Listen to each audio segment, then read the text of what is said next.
Le bonus de cette semaine sera consacré à Une part d'ombre, un film d'un réalisateur belge qu'on espère bien voir dans notre région.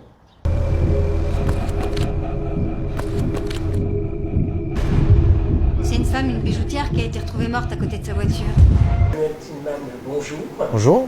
Alors, comment on passe de la production à la réalisation et du documentaire à un premier long métrage et un premier long métrage surprenant? C'est quelque chose qu'on avait, j'allais dire, en soi depuis longtemps, qui traînait un peu dans les tiroirs. Ce qui est marrant, c'est que je pense que j'aime bien ça, je suis inclassable. Ouais. Parce que c'est toujours difficile de se dire, moi je ne considère pas que je viens de la production, mais par contre, Joachim, quand même. oui, mais j'ai coécrit le film par exemple.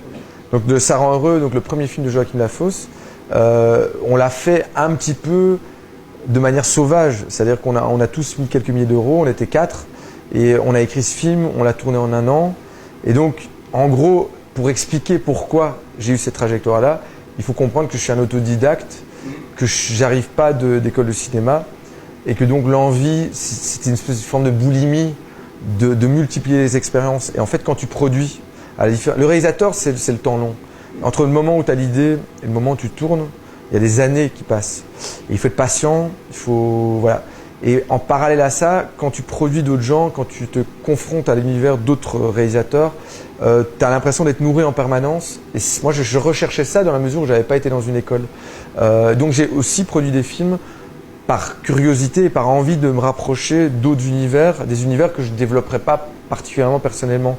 Et de la même manière, je suis passé par le court-métrage de fiction, par le documentaire, par du documentaire in situ où on va filmer les gens, mais aussi du documentaire historique où je suis juste... Là, c'était carrément...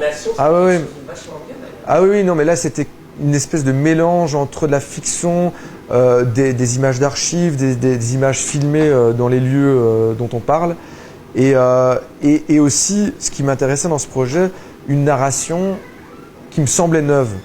En plus, c'était un prime time, donc France 2 a vraiment pris un risque en m'accordant cette liberté. C'est-à-dire que j'ai raconté une histoire en jeu. Il y a une personne qui parle de lui et de sa relation familiale. Et en même temps, il y avait ce qu'on appelle une voie de la connaissance traditionnelle dans le documentaire. Donc là aussi, ce qui m'excitait quelque part, c'était de jouer avec les genres et de trouver un genre un peu particulier qui est à mi-chemin ou à la frontière entre plusieurs genres, quoi. Soupçonné, David? Je sais pas, ils disent rien pour le moment. Vous me croyez pas en fait.